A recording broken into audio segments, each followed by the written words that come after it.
오늘 말씀은 인생의 허무함과 연약함을 잘 보여주는 말씀입니다. 우리가 살아가면서 내 힘으로 안 될 때에는 다른 사람의 도움을 구합니다. 이거는 어디를 가나 있는 일인데 다시 쉽게 말하면 이겁니다. 내가 몸이 아픕니다. 그럼 어떡합니까? 병원을 찾아가거나 약을 먹습니다. 왜냐하면은 내 힘으로 안 되기 때문에 그렇습니다. 가벼운 상처는 그냥 두어도 낫습니다. 하지만 심한 상처는 병원을 의지해야지 내가 살 수 있습니다. 내가 가게에 돈이 필요합니다. 근데 난 돈이 없습니다. 그러면은 돈이 있는 자에게 빌리러 가야 됩니다. 이거는 인생을 살아감에 있어서 당연한 것들 중에 하나입니다. 내가 지혜가 없으면은 공부를 해야 됩니다. 이거는 당연한 것들입니다. 오늘 말씀에 나오는 것들이 이런 당연한 것들인데 하나님께서는 이러한 당연한 것들 가운데에서 가장 중요하게 말씀하시는 게 이겁니다. 네가 무엇이 필요하든지 간에 가장 중요한 것은 나다라는 말씀이 바로 오늘 말씀입니다. 이스라엘 가운데에 어려움이 닥쳐오고 있습니다. 특히 유다 땅 가운데에 지금 강대국 아수르가 이제 그 나라를 침략해 오고자 내려오고 있었습니다. 그러자 유다 땅은 비빌 언덕이 필요했습니다. 왜냐하면은 힘이 없었기 때문에 그렇습니다. 북이스라엘을 의지할 수도 없고 다른 나라를 의지할 수도 없기 때문에 가장 주변에 있으면서 확실하고 힘이 있는 땅, 그 땅이 바로 애굽이었습니다. 그렇기 때문에 그들은 애굽을 의지했고 하나님께서는 그것을 보시면서 말씀하시는 게 바로 오늘 말씀입니다. 유대 사람들이 봤을 때에 애굽을 어떻게 봤냐면은 18장 2절의 말씀을 보니까는요. 장대하고 준수한 백성, 시초부터 두려움이 되어 강성하여 대적을 밟는 백성이라고 말씀하고 있습니다. 애굽은 우선은 군사력이 있습니다. 그리고 그 나라는 경제력도 있습니다. 쉽게 말해서 땅덩이도 크고요, 힘도 있고요, 돈도 있고 그러한 나라였습니다. 그렇기 때문에 유다가 봤을 때 애굽은 아수르랑 대적이 될 만한 나라였습니다. 그러니까는 그곳을 의지했습니다. 유다는 거대한 문제였던 아수르 앞에서 우리가 애굽을 의지하면은 그 문제를 해결할 수 있겠다라는 생각을 가졌습니다. 그 생각은 당연한 거였습니다. 초반에 말씀드렸던 것처럼 몸이 아프면은 병원을 가는 것과 같이 큰 나라가 내려오니까는 큰 나라를 의지할 수밖에 없었습니다. 이렇게 말하면 당연하지만 하나님께서 보시기엔 되게 섭섭한 거였습니다. 왜냐하면은 큰 나라가 내려올 때에 너희는 왜 나를 안 의지해? 라고 말씀하시는 것이기 때문에 그렇습니다.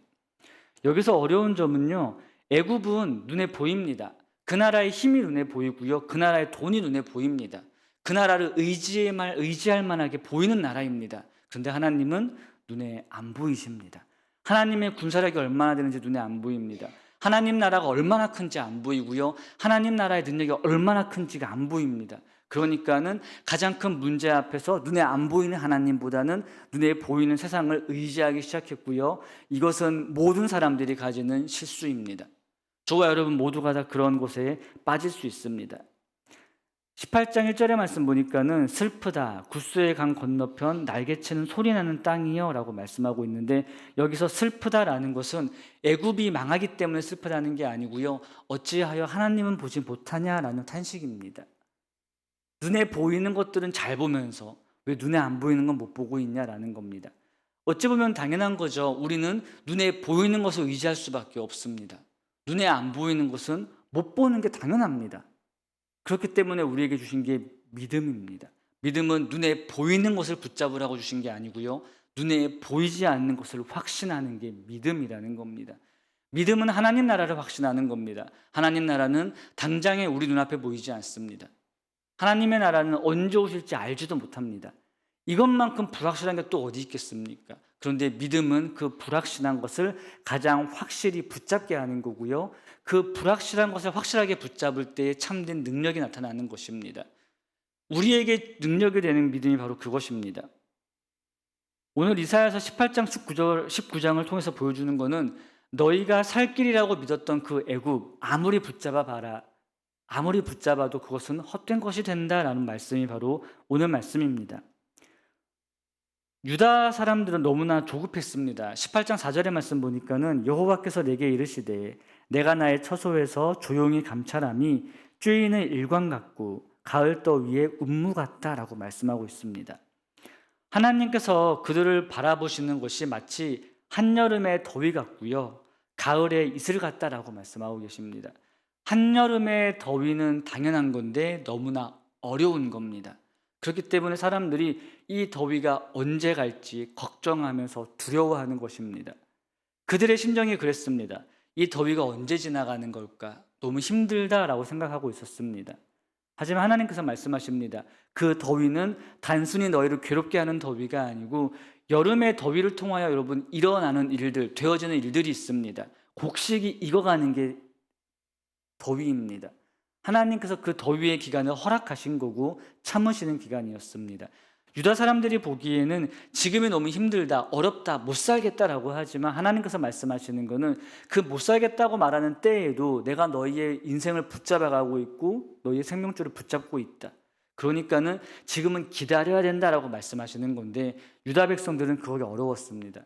당장의 문제가 눈앞에 있었기 때문에 어려웠습니다. 이거는 당연한 것입니다. 계속 말씀드리는 거지만 그 당연한 어려움 앞에서 그들은 힘들어했고 하나님께서 말씀하십니다. 기다려야 된다라고 말씀하시는 겁니다. 한여름의 더위가 하나님의 실수가 아니다. 하나님께서 기다리시는 때이다라고 말씀하시는 겁니다. 실제로 하나님께서 기다리게 하셨더니 일어났던 일이 아수르 군대가 내려옵니다. 18만 5천 명이 내려와서 유다를 포위했습니다. 그때에 그들을 구출해낸 것은 애굽이 아니었습니다. 하나님께서 역사하셔가지고 그 문제를 싹 해결해 하셨습니다. 그 때를 위해서 하나님께서는 기다리신 겁니다. 그런데 유다 백성들은 못 봤습니다. 그렇기 때문에 애굽을 의지했던 것입니다. 하나님께서는 계속해서 말씀하시는 게 애굽으로 의지하지 마라입니다.